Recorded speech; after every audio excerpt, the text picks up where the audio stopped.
Evening Papiya Sonai চ্যানেলে তোমাদের সবাইকে স্বাগত। আমি ভালো আছি, আশা করি তোমরাও ভালো আছো, সুস্থ আছো, বাড়িতেই আছো এখনো পর্যন্ত। আর আমিও বুঝতেই পারছো একদম প্রায় 3-4 দিন পরে আবার এসছি তোমাদের সামনে মুখ দেখাতে। 3-4 দিন পরে এই কারণেই আসলাম, তার একটাই কারণ আমার ঘরে এখন কিছু রান্নাঘরের কাজ হচ্ছে। এই সময়টা কাজটা করিয়ে নিচ্ছি, অনেকদিন যাবত ভাবছি করব করব, কাজটা হয়ে উঠছিল না। তো যাই হোক, 3-4 দিন হয়ে গেছে আমার রান্নাঘরে এখন কাজ বাজ কিছু হচ্ছে। এখন কি কাজ হচ্ছে সেটা বলবো না, দেখাবো না, এটা পুরো কমপ্লিট হবে আর 2 দিনের মধ্যেই আশা করি হয়ে যাবে, তখন একদম সারপ্রাইজ দেবো, ঠিক আছে? আর আমার অবস্থা দেখে বুঝতেই পারছো। আর এখন সন্ধে 7টা বাজে, টাইমটা দেখিয়ে আসলাম, নালে বলতে পারতাম না। আর এখন বুঝতেই পারছো রান্নাঘরে এসছি অনেকদিন, মানে প্রায় 3-4 দিন পরই, যতদিন তোমাদের সাথে আমার কথা হয়নি, দেখা হয়নি, ততদিনই আমি সন্ধেবেলাটা রান্নাঘরে ঢুকিনি, ঠিক আছে? কারণ ঢুকিনি মানে এই সারাদিন যা কাজ বাজ হচ্ছে, একদম পুরো সকাল 9টা থেকে বিকেল 5টা পর্যন্ত প্রায় আমার ঘরে কাজ হচ্ছে। তারপরে যখন কাজ করে চলে যাচ্ছে লোক, তারপরের যে পরিস্থিতিটা, যে সিচুয়েশনটা হচ্ছে, মাথা খারাপ হয়ে যাওয়ার মতন। সেই জন্য আর ইচ্ছা করছিল না, শরীরটাও ভালো লাগছিল না। তারপরে কদিন তো কানে ব্যথার জন্য আবার খুব ভুগলাম, কান দাঁত দুটোই। যাই হোক, সবকিছু ওভারকাম করে আবার সশরীরে হাজির হয়েছি এখন। অনেকদিন পরে আবার একটু সন্ধেবেলা কিছু বানাবো, খাবো। এই 3-4 দিন না সন্ধেবেলা ঠিকঠাক খাওয়াও হয়। ঘরের এমন অবস্থা, 3-4 দিন বলতে প্রায় শনিবার, শনি, রবি, সোম, আজকে সোমবার, 3 দিন কোনো কাজ সেরকম ভাবে হয়নি। সন্ধেবেলাটা আর ইচ্ছা করছিল না, ওভাবেই ওই কোনো রকমে মুড়ি, চানাচুর বা চা, বিস্কিট এভাবে খেয়ে খেয়ে টুকটাক ছিলাম। তো আজকে একটু হালকা হয়েছে কাজ, যাই হোক এগিয়ে এসছে শেষ হওয়ার মুহূর্তে। এই জন্য ভাবলাম আজকে একটু কিছু খাই, আর ইচ্ছা করছিল। আজকে তাড়াতাড়ি হয়েও গেছে, অনেক তাড়াতাড়ি কাজ হয়ে গেছে, মেন হচ্ছে ওটাই, তাড়াতাড়ি লোকের মানে মিস্ত্রিদের কাজ হয়ে গেছে। ওই জন্য আমারও আজকে রান্নাঘরে হাজিরা। আর অনেকে হয়তো ভাববে যে এই সময়টা কেন বাড়িতে মিস্ত্রি কাজ করতে আসছে, না করতে আসাটাই ভালো। সেটা ঠিকই, কিন্তু মিস্ত্রি যে আমার বাড়িতে যে রান্নাঘরের যা আমি কাজ করাচ্ছি, সে হচ্ছে আমার বাড়ির পেছনের মিস্ত্রি, ঠিক আছে? একদম আমাদের চেনা জানা মিস্ত্রি, পাড়ারই মিস্ত্রি, সে কাজটা করে দিচ্ছে।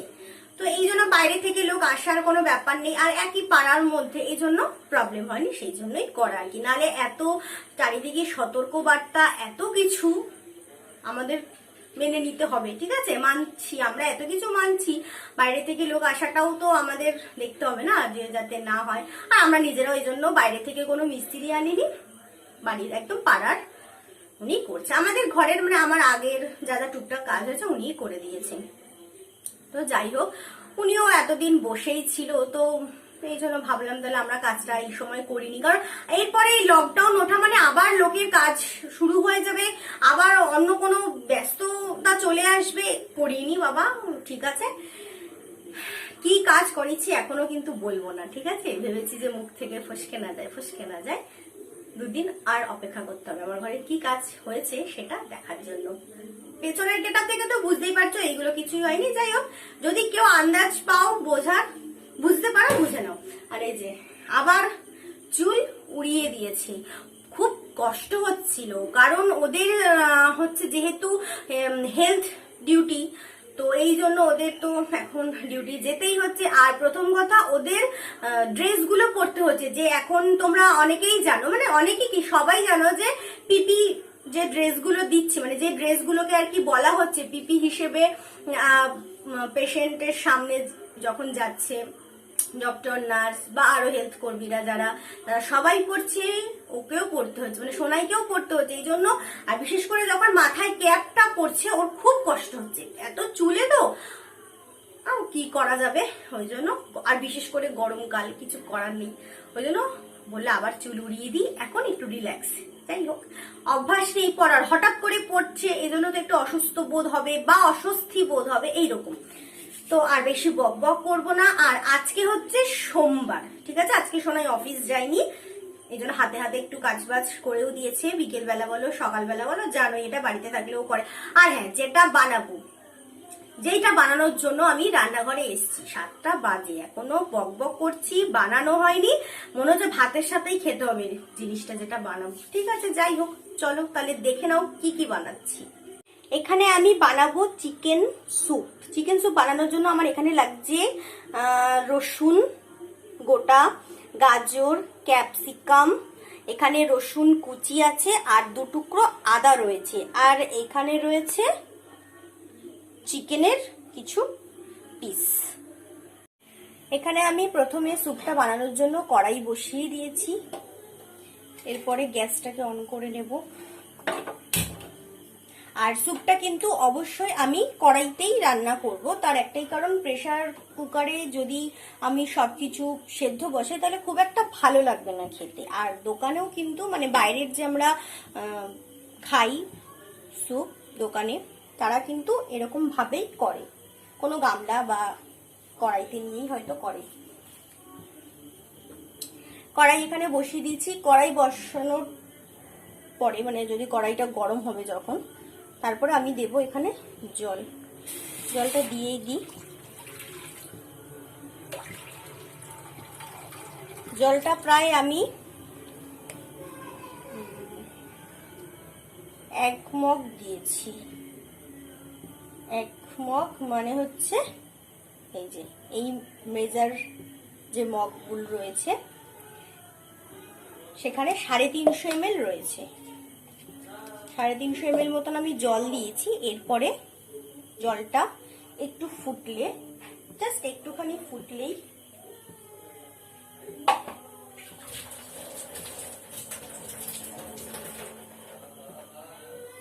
একটু হালকা উষ্ণ গরম হলেই আমি এখানে দিয়ে দিলাম চিকেনের টুকরোগুলো। এরপরে আমি দিয়ে দেব আদা আর রসুনের টুকরোগুলো। এরপরেও দিয়ে দেব সবজিগুলো। এখানে আমি নিয়েছি ক্যাপসিকাম, গাজর, আর হচ্ছে আসলে ক্যাপসিকাম আর গাজরই নিয়েছি, আর কিছু নিইনি, ভুলে গেছি। মানে শীতকালে যখন এগুলো নেওয়া হয় তখন বিনস, গাজর, কড়াইশুঁটি সবকিছু বলা হয়, তো ওই জন্য এখনো বিনস কড়াইশুঁটি বলতে যাচ্ছিলাম, কিন্তু বিনস আর কড়াইশুঁটি এখন নেই, শুধুমাত্র গাজর আর ক্যাপসিকাম আছে। এরপরে আমি একটু নাড়িয়ে দেব। এরপরে একটু সেদ্ধ হবে এগুলো।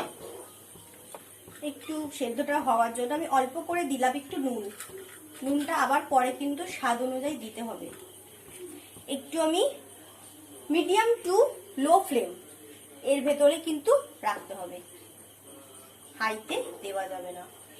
এরপরে আমি ঢাকা চাপা দিয়ে দিলাম, কিছুক্ষণ আমার এটা সেদ্ধ হবে। এখানে আমার কিন্তু সবকিছু একেবারে সেদ্ধ হয়ে গেছে, আর এই জলটাই হচ্ছে স্টক, এটা কিন্তু পরেই লাগবে, একটু পরেই আমাদের কাজে লাগবে। তাহলে এটাকে আমরা একটু আগে ছেঁকে নেব ভালো করে।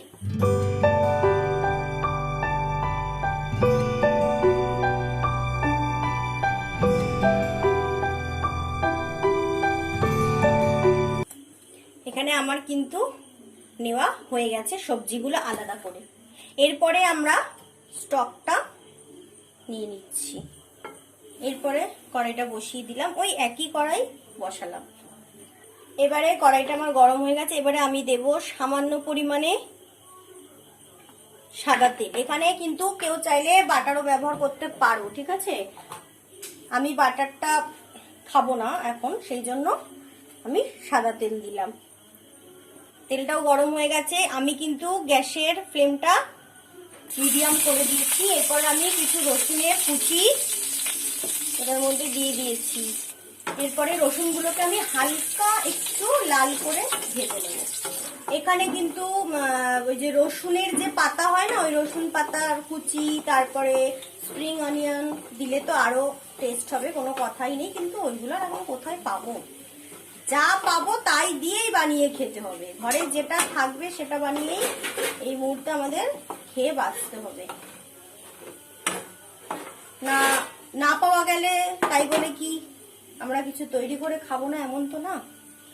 ওই হবে কিছু একটা, ঘরে যা থাকবে তাই দিয়ে জিনিস বানাবো, কিছু তো একটা রেসিপি হবেই, তাই না?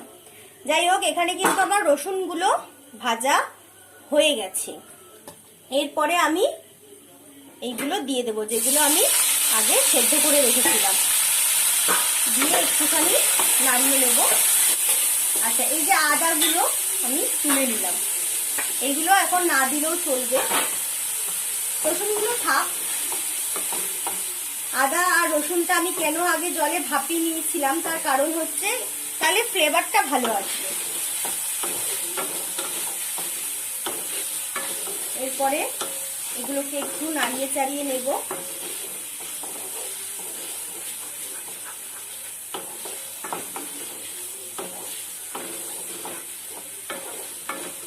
ভালো করে একটু নাড়িয়ে চাড়িয়ে নিয়ে দেবো হচ্ছে নুন। আমি এগুলো যখন সেদ্ধ করছিলাম তখন কিন্তু সামান্য নুন দিয়েছিলাম। এরপরে আমি পরিমাণ মতো নুন দিয়ে দেব গোলমরিচ গুঁড়ো। স্যুপে কিন্তু যে কোনো স্যুপ বানাতে গেলে গোলমরিচ গুঁড়োটা কিন্তু দিলে খুব ভালো একটা গন্ধও আসে, আর স্যুপটাও খেতে খুব ভালো লাগে। আমি এখানে মোটামুটি 1 চামচ মতো দিলাম, কারণ তোমরা হয়তো অনেকেই জানো যে আমি একটু গোলমরিচটা বেশি খাই, আর আমার ভীষণ খেতেও ভালো লাগে। আর গোলমরিচ গুঁড়ো কিন্তু খাওয়া খুবই ভালো, বা গোলমরিচ খাওয়াটাই খুব ভালো, সে গুঁড়ো হোক আর মানে গোটা বেটে দেওয়াই হোক। এরপর একটু ভালো করে নাড়িয়ে নিলাম, নাড়িয়ে এরপরে আমার এখানে তো সবজিগুলো মোটামুটি সব সেদ্ধ হয়ে গেছে। এরপরে আমি দিয়ে দেব স্টকটা,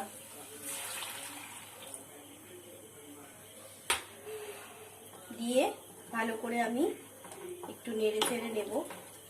এরপরে আমি এখানে দেব ডিমের সাদা অংশটা, অল্প অল্প করে দিতে হবে। ডিমের সাদা অংশ কিন্তু একেবারে দিয়ে দিলে হবে না, অল্প অল্প করে দিয়ে নাড়াতে হবে। আর এটাকে কিন্তু নাড়ানোটা স্টপ করলে চলবে না এটা দেওয়ার পরে।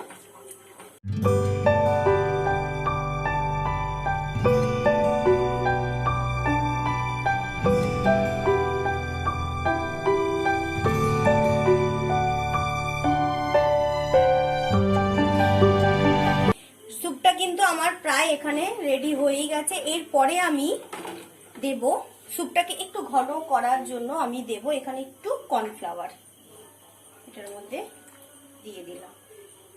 দিয়ে এবারে আমি একটু ভালো করে নেড়ে দেব, যাতে করে এই কর্নফ্লাওয়ারটা দলা না পাকিয়ে যায়।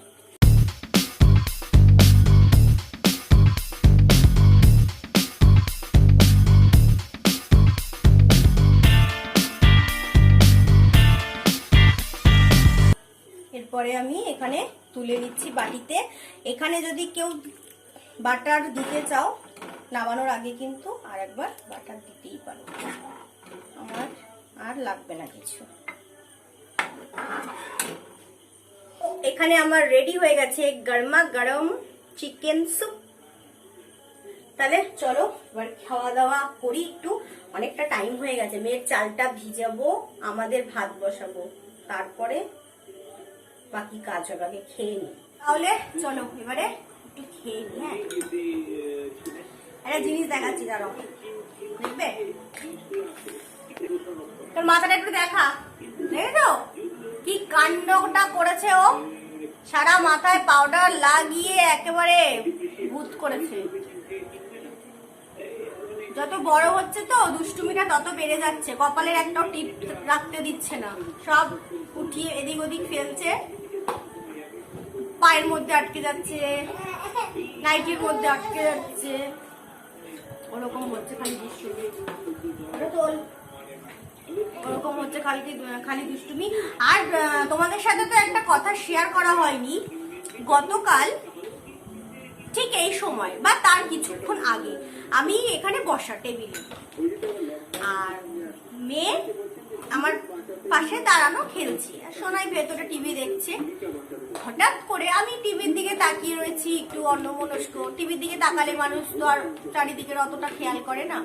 হঠাৎ করে দেওয়ালের উপরে যে ভেন্টিলেটর থাকে, ওই ভেন্টিলেটরের ভেতর থেকে জানি না কোথা থেকে এসছে বা কি, ফাট করে দেখছি একটা সাপ, প্রায় এতটা বড়। সাপটা পুরো ভেতর থেকে এসছে, ভেতর থেকে এসে একেবারে শটাং আমার খাওয়ার টেবিলে। ভাবো, মানে আমি এখানে, ঠিক আমি এই মুহূর্তে যেখানে বসা আছি সেখানেই বসা, আর ও পুরো পড়েছে আমার একদম পাশে, মানে ঠিক এরকম জায়গাটাতে। আমি দেখাচ্ছি তোমাদেরকে, টেবিলটা আমার খুব বাজে অবস্থা, কারণ আমার রান্নাঘরের যাবতীয় যা জিনিস সব টেবিলে রয়েছে। আর এই মুহূর্তে আমরা 3 দিন ধরে টেবিলে খেতেও পাচ্ছি না বসে, আমরা ঘরে খাচ্ছি। তো আমি যাই হোক টিভিটা দেখছিলাম টেবিলে বসে, টেবিলটা দেখাচ্ছি তোমাদেরকে, দাঁড়াও। দেখেছো? ঠিক দেখো, আমার যে এখানে টিভিটা রয়েছে, মানে তারটা, টিভির নিচে রাখাটা তার ঝুলছে না কিছু তার, ঠিক ওই জায়গাটাতে, ঠিক ওই জায়গাটাতেই ও স্টপ। মানে আমি কি করবো, হাত ফাত পুরো আমার ঠান্ডা হয়ে গেছে। আমি তাড়াতাড়ি করে ওকে ডাকছি, আমি শিগগিরই দেখো। এবারে হঠাৎ করে এরকম জিনিস দেখা, মানে কি বলবো আর কি, ধারণার বাইরে। এরকম জিনিস হঠাৎ করে দেখলেই তো মানুষের গা হাত পা কাটা দিয়ে দেবে। তো যাই হোক, ও কি করবে, সোনাই তো হাত পা দাঁড়িয়ে এরকম করে দাঁড়িয়ে আছে চুপ করে, কাউকে ডাকবে কি না কি করবে বুঝতে পারছে না। তো ও ভেবেছিল যে কিছু একটা দিয়ে মারবে, তাই বললাম না থাক, মেরো না, এখন দাঁড়াও দেখি, যদি আমরা শুধু শুধু কেন আঘাত করবো, ও তো কিছু করছে না ওখানে, ও স্টপই রয়েছে, জানি না কি সাপ বা কিছু কি বৃত্তান্ত। যাই হোক, রাত্রিবেলা নাম নিচ্ছি, লতা পাতা তুলসী পাতা, লতা পাতা তুলসী পাতা, লতা পাতা তুলসী পাতা। এটা হচ্ছে ছোটবেলার মা বাবার কাছ থেকে শেখা, মা ঠাকুমাদের কাছ থেকে। এরকম নাম নিতে নেই রাত্রিবেলা, যদি মুখ ফসকে নাম বেরিয়ে যায় এরকম বলতে হবে। যাই হোক, তো পাশের বাড়ির দাদাকে ডাকলাম, ওই দুজনে মিলে কারুকার্য করে তারপরে আস্তে আস্তে চলে গেল, কিছু করলো না। কিন্তু মানে বিভৎস ভয় পেয়েছি আমি, না বসতে পারছিলাম না। তারপর থেকে আমি কি করবো, এখানে বসছি, আমার খালি মাথার মধ্যে ওটাই ঘুরছে, হাঁটছি ওটাই মাথার মধ্যে ঘুরছে, এইরকম পায়ে পেঁচিয়েছে, এই পায়ে জড়িয়ে আছে, রান্নাঘরে যাচ্ছি এই পায়ে পেঁচিয়েছে, এই পায়ে, এইরকম টাইপের মনে হচ্ছে। যাই হোক, আপাতত ঠিক আছে। ভীষণ ভাবে ভয় পেয়ে গেছি। তবে আমার, তোমাদেরকে এর আগে হয়তো বলেছি বা দেখিয়েছি, আমার পেছন দিকে, মানে আমার বাগানের তো নিম গাছ আছে, বিশাল বড় একটা নিম গাছ, নিম গাছ থেকে বেয়ে মনে হয় ও উপরে উঠছে, আমার মন বলছে, জানি না এখন।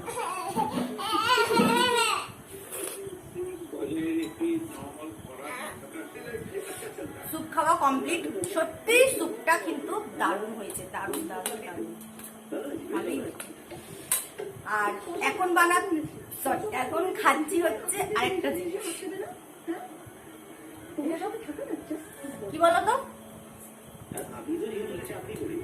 আমি বানাই,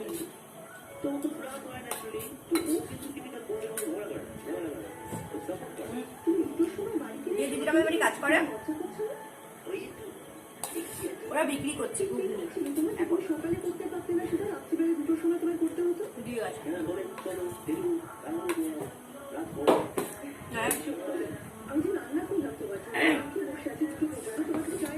গতকাল থেকে ঝালু চা,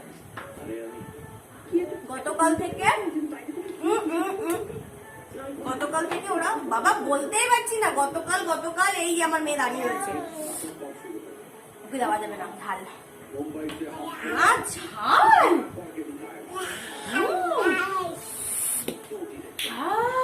গতকাল থেকে ওরা বিক্রি করছে। তো গতকাল খেয়েছিলাম,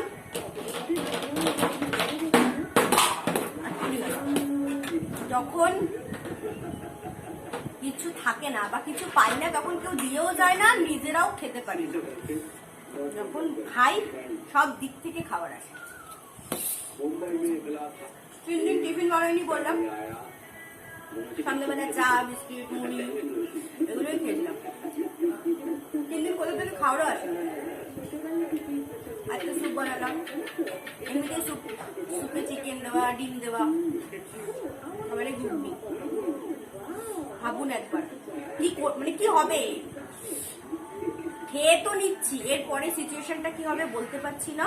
আজকে মনে হচ্ছে আপনাদের সাথে এই খাওয়ার ভিডিও আমাকে শেয়ার করতে হবে, কাজ নেই তো কি করব। আর এই লকডাউনে সেরকম কোনো কন্টেন্টও নেই যে হবে বা করবো, আপনাদের সাথে শেয়ার করবো।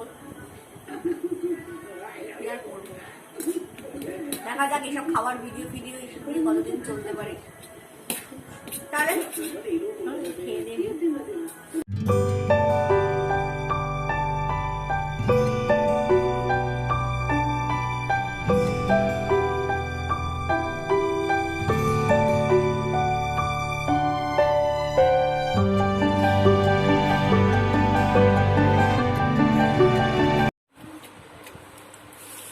খাইতে বইছি, খাইতে। এই যে ভাত, অন্ধকার আসছে না, লাইটটা আমার মাথার উপরে। আর আমরা এখন বুঝতেই পারছো কোথায় বসে আছি, নিচে, মানে আমার ঘরের নিচে বসে রয়েছি। এই যে খাওয়া দাওয়া চলতেছে, তাই না? 11টা বেজে গেছে, আর এখন খাওয়া হবে এই যে ঘুগনি। দুবার হলো এই ঘুগনিটা খাওয়া। হ্যাঁ, তখন একবার খেলাম আর এখন একবার খাচ্ছি। খেলে তারপরে রিয়াকশনটা যে কি হবে বুঝতে পারছি না এখন। খাই, কি আর করা যাবে, তাই না? আর আমি আজকে দুপুরবেলা রান্না করেছিলাম লাউ পাতা বাটা বেটেছিলাম, আর মাছের ঝোল, আলু পটল দিয়ে মাছের ঝোল করেছিলাম।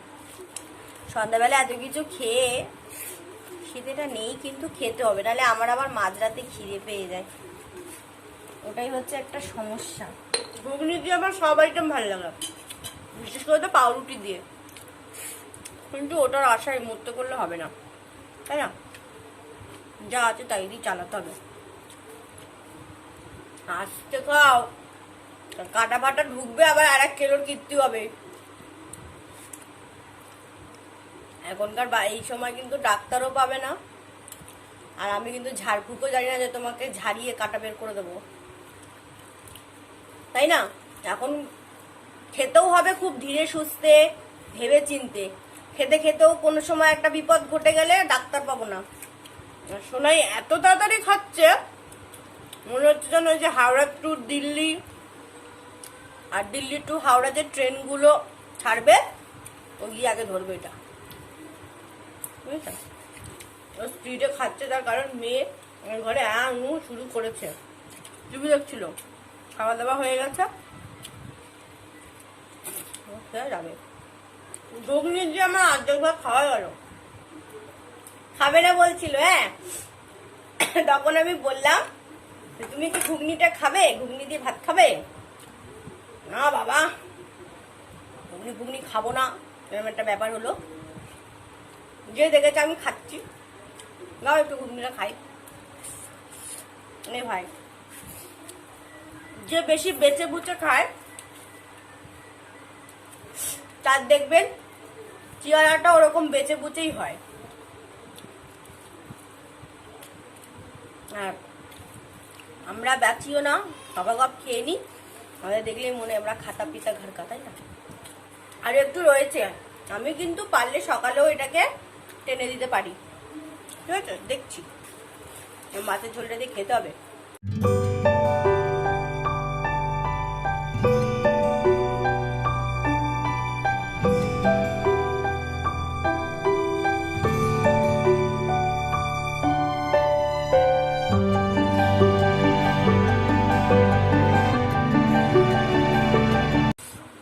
একদিনে 3খানা প্রোটিন খেয়ে নিলাম, মাছ আর চিকেন স্যুপ, আবার ডিম দেওয়া চিকেন স্যুপে। হ্যাঁ, প্রোটিন কম, চিকেনে বেশি না, মাংসে বেশি। হ্যাঁ বলছি একটা। খাওয়া দাওয়া কমপ্লিট, 11:30টা বাজে, এখন শোবো। এত ঘুম পাচ্ছে আজকে, জানি না কেন। না পান্তা ভাত খেয়েছি, না ঘুমের কোনো ওষুধ খেয়েছি, না কিছু, কিন্তু ঘুম পাচ্ছি। কারণ সন্ধ্যা থেকে আমার খুব ঘুম পাচ্ছিল আজকে, তার জন্য শুয়েও ছিলাম, মানে সেরকম আমার সন্ধ্যাবেলা খুব একটা শোয়া হয় না, আগে শুয়ে টুয়ে থাকতাম, এখন আর ইচ্ছা করে না। তাই জন্য দেখে চুলের কিরম অবস্থা, পুরো পাগলির দশা হয়েছে। আর আমার পাকার উপরে গামছা রাখা, এখনো এই অভ্যাসটা আমার যাচ্ছেই না কিছুতেই। আগে এরকম হতো না, এখন কেন হয়, মেয়ে খেলা করে আর ওকে ও এটা ধরছে ওটা ধরছে, এটা নিয়ে টানানি করছে সেটা নিয়ে টানানি করছে, আর ঘরে কাজ বাজ হলে না একটু জিনিসপত্র এদিক ওদিক অগোছালো হয়ে যায়। আর এখন যেহেতু ও ছোট তাই জন্য সারা জায়গার আমার জিনিসপত্র ছড়াছড়ি হচ্ছে। আর ও এটা ওরই গামছা, ও এই গামছাটাকে নিয়ে মাথায় দেবে, কোমরে গুজবে, মানে একটু বউ বউ সাজবে, এরকম একটা ফিলিংস আসে ওর মধ্যে। এইটা একটু ঘোমটা ফোমটা দেওয়ার, মেয়ে মানুষ বুঝতেই পারছো, তাই জন্য এখানে তুলে তুলে রাখতে হচ্ছে। যাই হোক, অভ্যাসটাকে চেঞ্জ করতে হবে। ও ঘুমিয়ে গেছে, আমি এখান থেকে দেখতে পাচ্ছি, মানে আমি আয়নার সামনে দিয়ে ওই ঘরটা দেখা যায়, ঘুমিয়ে গেছে, একাই ঘুমিয়ে পড়েছে আজকে, বেশি চাপ নেওয়ার দরকার নেই। আর আর আর আর এখন যাব শুতে, অলরেডি 11:30 বেজে গেছে।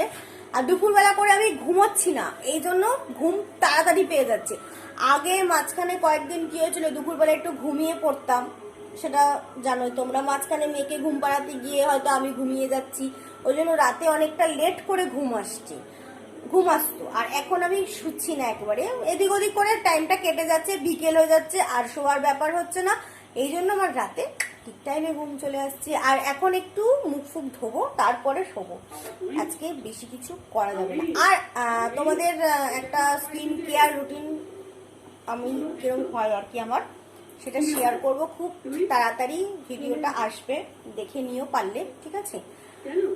তাহলে আর এই যে পেছনে হচ্ছে টাকমামা এখন যাচ্ছে বাথরুমে, ও বেরোলে তারপর আমি যাবো। তাহলে চলো, আজকের মতন আমার বকবক এখানে শেষ করছি। আবার দেখা হবে তোমাদের সাথে অন্য কোনো দিন, অন্য কোনো সময়, নতুন একটা ব্লগ নিয়ে। আজকের মতন এত পর্যন্তই। যাওয়ার আগে বলি, বড়দের আমার অনেক প্রণাম, ছোটদের আমার অনেক আদর ও ভালোবাসা। সবাই খুব খুব খুব ভালো থাকবেন আর হাসি খুশি থাকবেন। বাইরে কিন্তু একদম বেরোবেন না, এখনো ডিক্লিয়ার হয়নি, আজকে কিন্তু বৈঠক হয়েছে, ডিক্লিয়ার এখনো হয়নি যে কবে লকডাউন উঠবে। যাই হোক, আমরা মানিয়ে নিয়েছি, আমাদের এখন এটা ভেবেই চলতে হবে, পুরো বছরটা আমাদের লকডাউন, এইটা ভেবে নিয়ে আমাদের এখন চলতে হবে। আর আমি খুব হাত ফাত নাড়াচ্ছি, এটা একটা অভ্যাস হয়ে গেছে, কিন্তু কেউ কিছু মনে করো না, ঠিক আছে? এটা একটা অভ্যাস, কিছু আর করা যাবে না। আমি বাড়িতেও, অনেকে ভাবে হয়তো আমি ক্যামেরার সামনে হাত ফাত নাড়াচ্ছি, না, আমি যখন বাড়িতেও কথা বলি, ইভেন কারোর সাথেও যদি কথা বলি, এরকম এটা চলতেই থাকে সবসময়। এটা আমার অনেক দিনকার অভ্যাস, আমি যখন স্কুলে পড়তাম তখন থেকেই, ঠিক আছে? কোথা থেকে এসছে আমি বলতে পারবো না, তবে হ্যাঁ, এটা আমার মনে হয় সম্ভবত কোয়েল মল্লিকের থেকে এসছে। কোয়েল মল্লিকের থেকে, মানে নায়িকা যে কোয়েল মল্লিক আছে, যিনি খুব তাড়াতাড়ি মা হয়ে, তো কি ভুলভাল বলছি, যিনি খুব, কি বলবো, যিনি কিছুদিন আগে আর কি মা হলেন, কোয়েল মল্লিকের সবাই চেনেন, তার থেকে আমার এই অভ্যাসটা। আপনারা যদি কোয়েল মল্লিককে কেউ ফলো করেন তাহলে দেখবেন ওর তো খুব হাত ফাত দাঁড়িয়ে দাঁড়িয়ে কথা বলে। আর যেহেতু কোয়েল মল্লিক হচ্ছে আমার ফেভারিট অ্যাক্ট্রেস, তাই জন্য কোয়েল মল্লিকের স্টাইলটা আমি নিচ্ছি, ঠিক আছে? যাই হোক, প্রচন্ড ভাত বকে ফেলছি, প্রচন্ড বক করছি, আর পাচ্ছি না, নিশ্চয়ই আপনারাও আমাকে টলারেট করতে পারছেন না। তো চলো তাহলে, টাটা, গুড নাইট। একদম ফ্রেশ ভাবে ঘুম দিয়ে নতুন সকাল হবে কালকে, ঠিক আছে? চলো টাটা।